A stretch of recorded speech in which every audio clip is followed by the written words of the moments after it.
Hey guys, welcome back. We are actually, I'm uploading on a Sunday, which is something I almost never do. I try to go by the Bible of, and the seventh day he rested.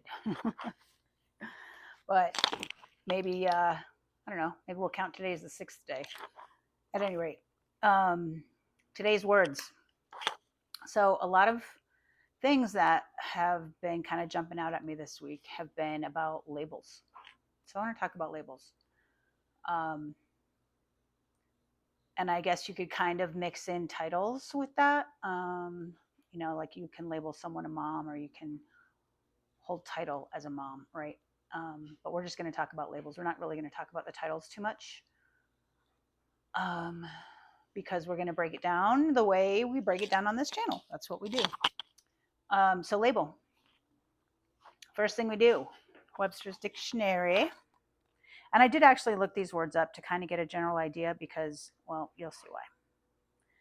So label, definition 1A, is a slip as of paper or cloth, inscribed and affixed to something for identification or description.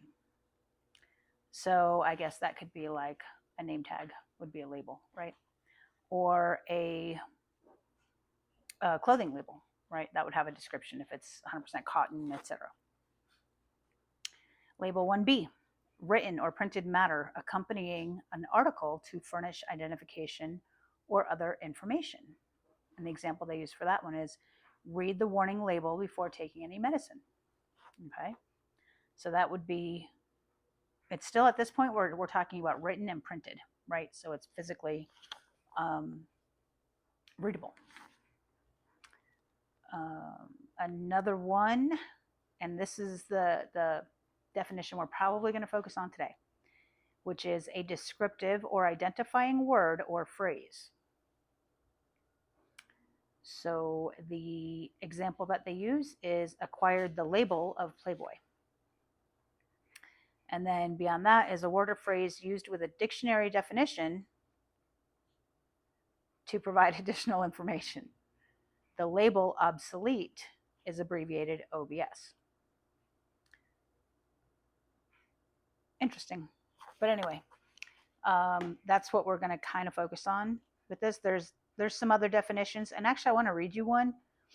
It was the original one. You know how we normally go through the original definition, and that's what I usually base most of my analysis on. But this one says that the original intention of the word label meant a heraldic charge that consists of a narrow horizontal band with usually 3 pendants.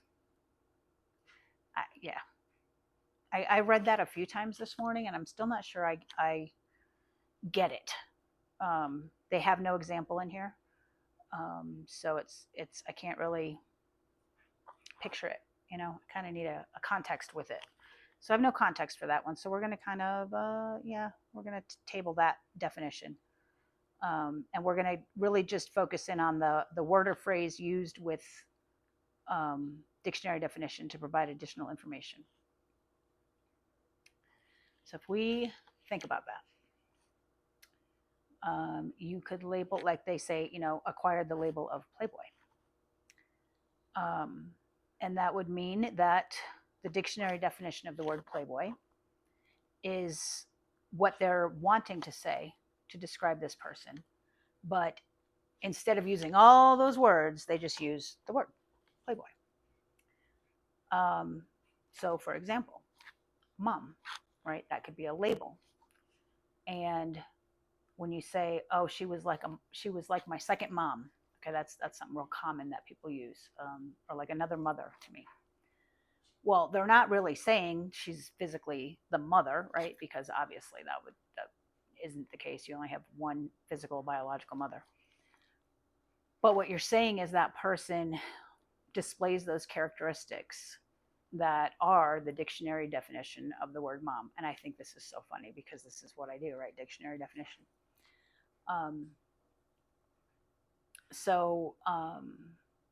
Yeah, it's just, it's a way to shorten. It's an abbreviation, if you will. So If someone looks after you and takes care of you and bakes you cookies and whatnot, then in your mind, in your subconscious, you might see that person as a mom. Um, what other labels could get put on us that way? Actually, every label, anything that you would call a person. Um, I tease my grandkids all the time. Oh, mommy's so mean,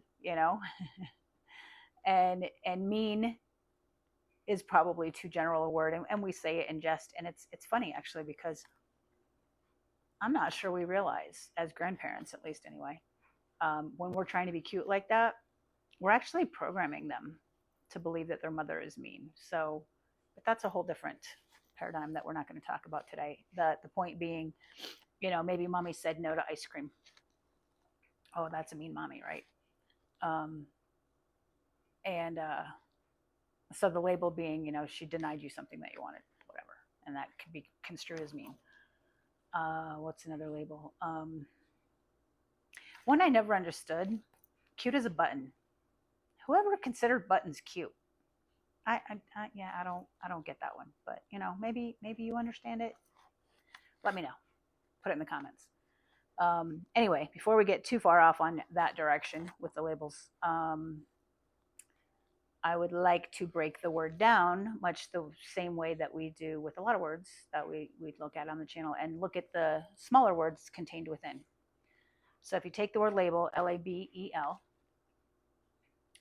the word lab jumps out at me, right? So I look up the word lab. You're going to love this one. If I can get past the ads on my phone. Close. Okay. So the definition is laboratory, right? So of course it's because it's an abbreviation for laboratory. A place equipped for experimental study in science or for testing and analysis. So what I thought was interesting, and I found it when I was looking things up online prior to doing this video, and it doesn't do it on my phone. They actually gave the children's definition, and I might actually start using that children's definition. I don't know if there's a way to set it up on my phone, but basically the children's definition of the word was a place where scientific experiments take place. Kind of how, I guess it's the same thing, but a little easier for my simple mind to understand. So if a lab is for testing and analysis, keep that in mind. And then you look up what's the rest of the word would be EL, right? And I thought, well, that's not really a word, but I'm going to look it up anyway because you never know. So of course the first definition is the letter. And then the second definition is the urban railway that operates chiefly on an elevated structure. And then the third definition is literally the word elevation. So if you think about elevation and experimenting, and you combine an elevated experiment to be the new definition of the word label, then would that make you think twice about labeling someone? I know it would make me think twice about it. Because at the end of the day, it's an experiment. It's all in, what happens when you give someone that label. We talked a couple weeks ago about the difference between calling your spouse a wife or husband versus a partner, and how that changes your mindset, right, in the responsibilities or the definitions of what those labels are. I talk to my grandkids all the time about being a good boy or good girl, or a good brother, good sister. And really, good is in the eye of the beholder, right? So, they're constantly striving to meet this word good, to be a good girl. And they've got, 12 adults that are analyzing this word good for them. So that's more of a broad label, right? And that leaves things kind of in the experiential stage where it's the person observing to determine whether or not that label is appropriate. So it's very subjective. It's not objective. When you look at the word mother as opposed to mom. I believe those two labels get different connotations depending on the tone of voice in which it's used, using the full word instead of the shortened version. All those things play into this experiment that is a label. The biggest thing that I noticed is using labels in ways that are not kind of like the my second mom, right? I'll give you an example. So in my spirituality, a lot of the women call each other sisters, right? So that's a label. So if you look up the definition of the word sister, it's a biological sibling or whatever. And I'm not going to do that because we'll be here all day. Everybody knows what a sister is. But there's also the sister as in the nuns in the Catholic Church, right? They call them sister. So, sister for me personally had a couple different definitions. And, my definition of the word sister, my subconscious definition of that label, because it's not just the dictionary definition, right? When we start to use these terms of endearment, my definition of that word was not a pleasant one, right? Catholic nuns growing up in school, I went to Catholic school, 10 years hard time is what I tell people. They hit you with a ruler on your hands, and they were mean for the most part. They weren't very compassionate, in my opinion, looking back on it, and they were very disciplinary. So that word sister for me is I don't know. And I have found that in my experience that because of my negative connotation of that word, those women that referred to me as their sister, like wholeheartedly, like could not let this go, they tended to not stay in my life very long. So I had to realize that label I had redefined. I had been in a lab. The experiment had been completed, and my results were elevated to a new definition. So I want you to think about that. Remember that the things that we call each other, those labels, those titles, they mean different things to different people. My best relationships ever, the best ones, are the ones that I don't label. Because you're free to let it just be. There's no rules around it, right? The label actually defines the rule around it. If you have a boyfriend, then there are certain criteria that must be met to attain that title. But if you have a person in your life of the opposite sex or the same sex, depending on your romantic preferences, and you never give it that label, and you just introduce them. You don't introduce them as my ex, my boyfriend, my person, my whatever. You just say, hi, this is so-and-so. And you've given them their own identity, right? So there's a few different advantages to this. They now have their own identity. The person you're introducing them to is not judging them based on you, right? Because when you say my boyfriend, they automatically think, oh my God, here's this girl and all her boyfriends are a train wreck. So right away, they've got that idea in their head, right? Interesting. But if you just say, oh yeah, by the way, this is Joe, then Joe gets to define himself as Joe and not by the label of so-and-so's boyfriend. So, yeah, I mean, it's quite the rabbit hole, but experiment with it, and see what works for you. Like I said, I have 2 very significant relationships in my life right now, with members of the opposite sex who are not boyfriends, and nor would they be considered boyfriends if given the label, but they are very, very dear to me. And we often joke like, whatever this is, and we just kind of joke it away that way. And it really occurred to me this morning that, those are the ones that are surviving, because we're making up the rules as we go along as to what that relationship is. A lot of times growing up, you don't know what you don't know, right? You didn't know that you were having a dysfunctional childhood until you were in therapy as an adult. I don't mean to laugh. I'm laughing because that was me, right? That was me. I literally just described myself. I am not trying to insult anybody. And I'm sure there's plenty of people out there that did not have dysfunctional childhoods. And I got to tell you guys, you're among the minority, David. But anyway, kidding. I only say that because David and I were literally talking about that the other day. And anyway, he'll get a kick out of that. We'll see. Um, David is my cousin, by the way.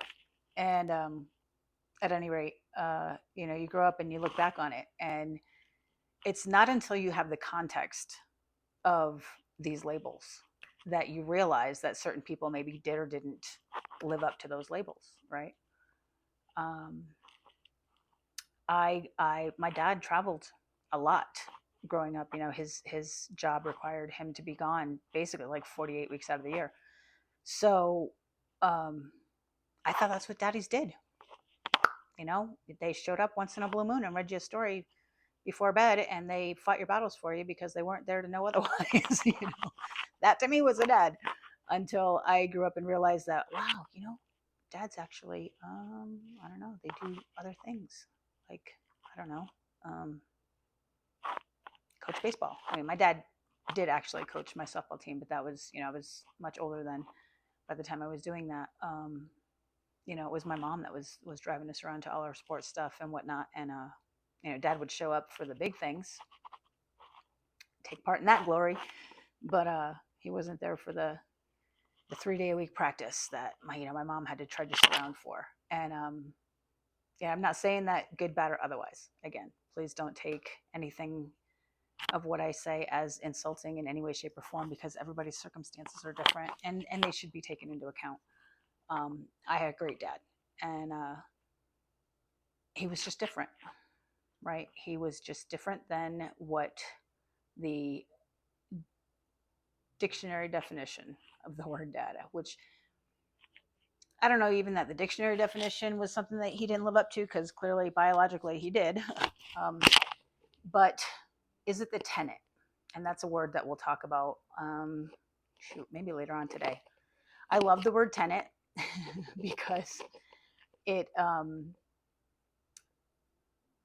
spelled the same way forwards and backwards. And those words, they crack me up, like they just do. And maybe I'll create a whole new playlist for those kind of words. But yeah, the tenet is basically, and for those of you that don't know what it means, because I had to look it up a month, maybe a year ago, I guess. About a year ago. It is the majority rules, basically, right? So if you think about what's a good tenet, I don't know, that I really can't honestly think of one that isn't going to insult somebody. The first one that comes to mind is that all people who go to church on Sunday are religious and righteous. And I just don't find that to be the case in my life. Walking into a building and writing a check every week does not make you ethical or authentic or kind, generous, neighborly, compassionate, empathetic. Those things happen every day, every minute, every hour. And if you don't display those characteristics 6 days a week, pretending that you do for an hour on Sundays doesn't make it true. Yep, I'm going to piss a lot of people off with that one. But you know what? That's just how I feel. And maybe I hit a nerve with you, or maybe I made you laugh. Either way, I made you think. And that was really the point of this channel, is to just make you think, guys. I'm not trying to give you my opinions to force feed them down your throat. In fact, a lot of times I would love the argument, the debate, right? Because it's gonna create thoughts, and thoughts are never bad. But anyway, I don't know where we ended up on. Oh yeah, with the tenet thing. So the tenet of a label, of like a good mom, there wouldn't be a Webster's dictionary definition of a good mom, right? You couldn't actually look that up and check off the boxes for everybody, right? But there's a majority, general idea of what a good mom is, um, that the majority of society accepts to be truth. And I guess that's what I mean when I say some labels are more um, subjective, right? It's not until we get out into the real world, um, outside of the little uh, incubator, if you will, that we grow up in, um, and we start to realize that there's more definitions out there, there's more knowledge out there, and our little world definition of what a good boy and a good girl are may not be the tenet. And when we realize that, then it's like the whole illusion of what we thought we knew gets shattered. So, yeah. Anyway, the point. Let's get back to the point. Label, a laboratory to elevate. So, check that out. Figure it out for yourself and play with it. Do you label yourself? Do you limit yourself that way? Are you labeling others? Are you judging others, prejudging others, even based on a label? And then try not using them for a day, a week, a month, a year, whatever, and see what happens. Right? I'm going to give you a really funny example to close out this video here. My dogs eat fresh pet, which is insanely expensive food. And but anyway, I'm not gonna justify it. That's what they eat, period. So it's usually about $16, and you get a 6-pound roll of this food, right? And if for 3 of them, it lasts, I don't know, maybe 10 days or so, because I mix it with kibble. But anyway, off topic. I was talking to a friend of mine, and they've actually started discontinuing this brand of food, and which of course, right, that's Murphy's Law. So I was talking to her, and she said, well, why don't you just buy some of the cheaper chicken parts, like the gizzards and whatnot, or the chicken thighs, and then boil it with fresh vegetables and add some brown rice and grind it up, and you've literally just made that food. And I thought, why didn't I think of that, right? Clearly. So I did that today, and they really enjoyed it, and it was cheap. Instead of the $16 roll that was pre-made and convenient for me, I spent $8 and I got twice as much food for them. And it's healthier, right? Because now I know there's no additives, there's no preservatives, etc., blah, blah, blah. The funny part, getting back to the label, is I texted my daughter and said, yeah, your batshit crazy mother is making homemade dog food now. And she laughed and whatnot. And I thought about it because as I was cleaning the blender and stuff, I got some of the stuff on my hands. So I licked it and I thought, oh my God, I just ate dog food. Anyway, funny little story. I labeled that food dog food. And so now if I tell somebody I ate dog food today, what are they going to think? All right, guys. Yeah, clearly I'm going way off into tangents, so I'm going to go ahead and end it here. But think about your labels and see if you can't either redefine them or remove them altogether. All right. Something to think about. Check it out. Try it out. Anyway, like we always say, grow your words and taste your language better than dog food. Bye for now.